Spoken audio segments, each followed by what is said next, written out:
know the one thing we did right was the day we started to fight. Keep your eyes on the prize. Hold on. Keep your eyes on the prize. Hold on. I take it then that you are advocating Negroes in New York to stay out of these national chain stores. Oh, no, that's not true. I'm advocating that American citizens interested in democracy should stay out of chain stores.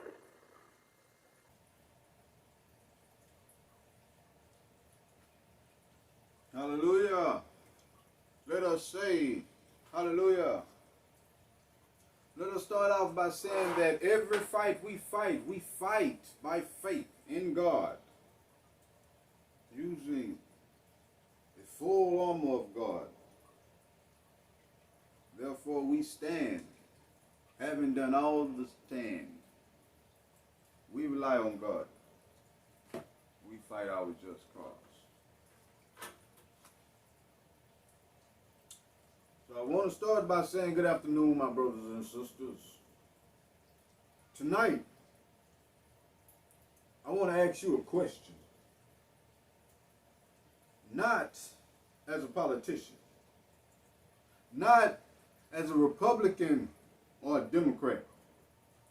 Tonight, I want to ask you a question, not as a business owner. Tonight, I want to ask you a question as a man. I want to ask you a question of pure morality and principle. A question of what do you think personally? A question of righteousness and unrighteousness. Tonight, I want to ask you, do you think it right for me to employ you to make me millions of dollars a year while paying you the lowest wage I can and then give you the lowest raise I can? What do you think personally? Do you think it right for me to come up with ways to continuously increase my sales and my income by millions of dollars a year after year, putting more work on you as my employee and never thinking to give you a fair wage? Or what about a group of people that knows that I am doing this and can stop me but won't because I make them money? What do you think personally? My brothers and sisters across this great nation, I pose this question to you as men and women. I pose this question to you as parents. I pose this question to you as a human being with a family trying your best to keep a roof over their heads and clothes on their backs and food in their mouths. Do you think it right? My brothers and sisters, I pose this question to this nation as men and women because if you think it wrong for me to do it to you and yet you own a business and you do it to others, then what does that make you accept wrong by your own judgment? By your own judgment, you are guilty of underpaying those who are loyal to you and their work and service to you. And if you are someone who says that you think it wrong for a person to know this is being done and have the power to stop it, but don't, and you are a member of the House of Representatives or Congress or any member of the power structure of the nation of America, then you, by your own judgment, are wrong and guilty of stealing from the very people who voted for you to protect their financial interest in this country, which they worked their whole lives to make and keep a great and prosperous nation. How can a nation call itself the land of prosperity and opportunity and yet maintain a system that supports the underpaying of its middle and minimum wage working class, which effectively keeps them in a state of poverty, which stops them from receiving the opportunities they need to prosper. My brothers and sisters of the black community, we cannot accept this. We cannot afford to accept this. To accept this today is to deny our children their futures of tomorrow. It is to deny them their opportunities to go to college or to become a judge or to even become a politician who can bring about the change this nation so desperately needs. We cannot afford to allow the government to run a system that allows the rich and wealthy to maintain their wealth and riches on the backs of the needy and desperate of the nation. No more can we allow the men and women in Washington to play politics with our lives. We, as the black community, are here to say that we want fair wages. Minimum wage should not be defined as how low can you go. If you do an assessment that determines that the cost of living requires a job to pay $12 to $18 an hour, then minimum wage should be the lowest of these two numbers, and anything else, then you are knowingly ripping the people off. We are not blind. I confront you, Washington. I confront you personally about the numbers that support your boasting of the prosperity of this nation. I make the claim that they are false. First of all, they are falsified by your wizards and magicians waving their pens around, making numbers disappear and other numbers just appear. And second of all, whether they are correct or not, they are based upon your current and future ability to maintain your system of ripping off the minimum wage working class. Well, we say no more. No more using the money of the minimum wage working class as the wheels of your corporate machines. No more using the backs of the black community as the grease to stop those giant cogwheels from getting stuck. If you cannot pay us a fair wage, then why should we shop your stores and buy your product? Why should we continue to make you rich? A righteous employer does right by his employees, but a wicked employer is sorrow to his bones. We demand that the government raise minimum wage to a livable wage. If your assessment says that the cost of living is $12 to $18 an hour, then we demand you raise minimum wage to mirror the lower of these two numbers. It is not wrong for us to ask this.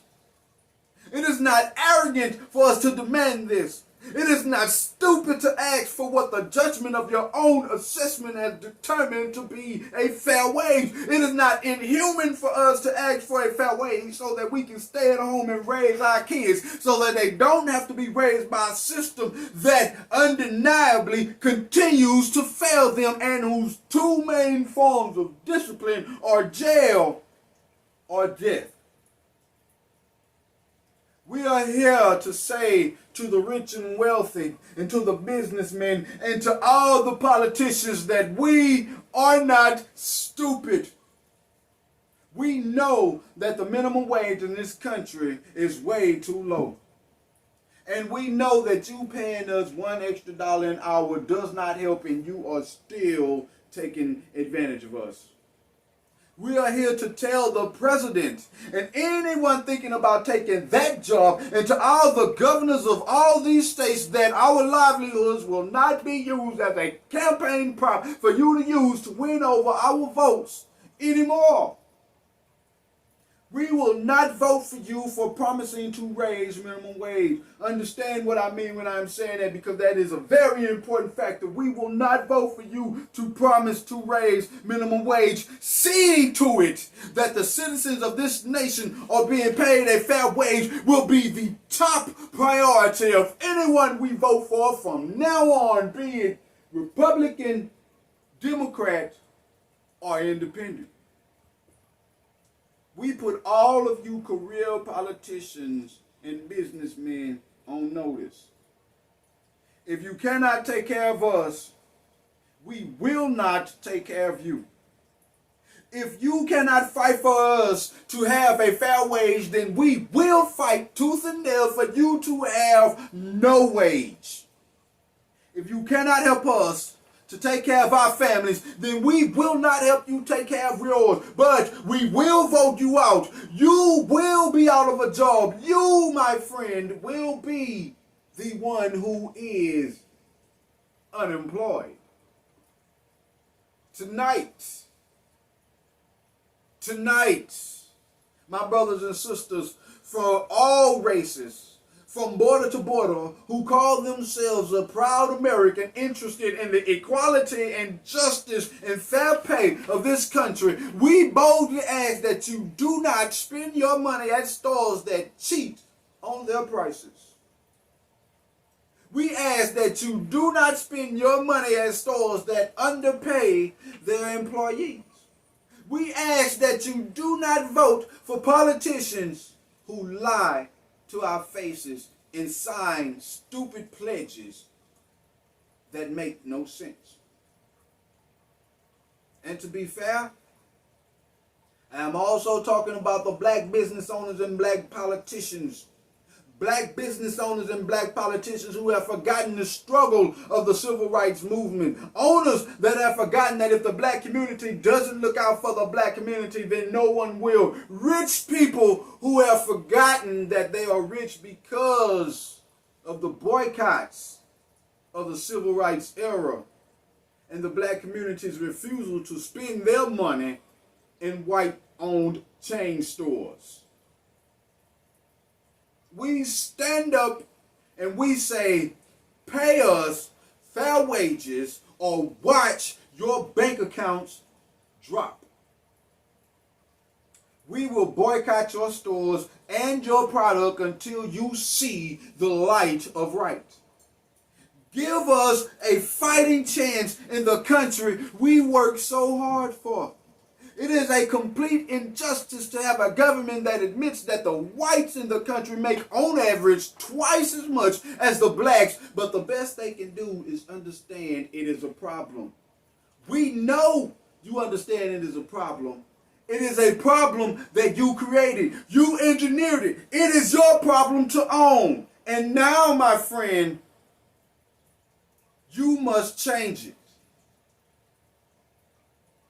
To all the infrastructure of this nation, your day of reckoning has come.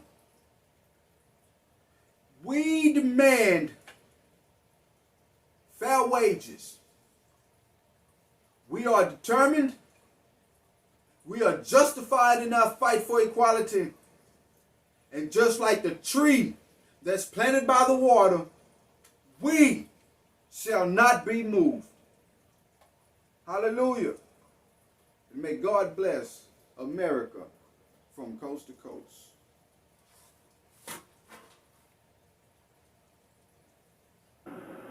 They asked me some pretty soul-searching questions. And one that was addressed to me as a man, and I tried as best I could to answer it, frankly and honestly, that I could not agree that it was morally right for someone to sell them merchandise and refuse them service. And I had to answer it just exactly that way. Of course, I received considerable criticism for it, but had I to answer it again, I would answer it in the same way again, because it was a moral question and was one that a man has to answer and not a politician. It was a clear engagement between those who wished the fullness of their personalities to be met and those that would destroy us physically and psychologically. You do not walk away from that. This is what movement meant. Movement meant that finally we were encountering on a mass scale the evil that had been destroying us on a mass scale. You do not walk away from that. You continue to answer it. I know the one thing we did right was the day we started to fight. Keep your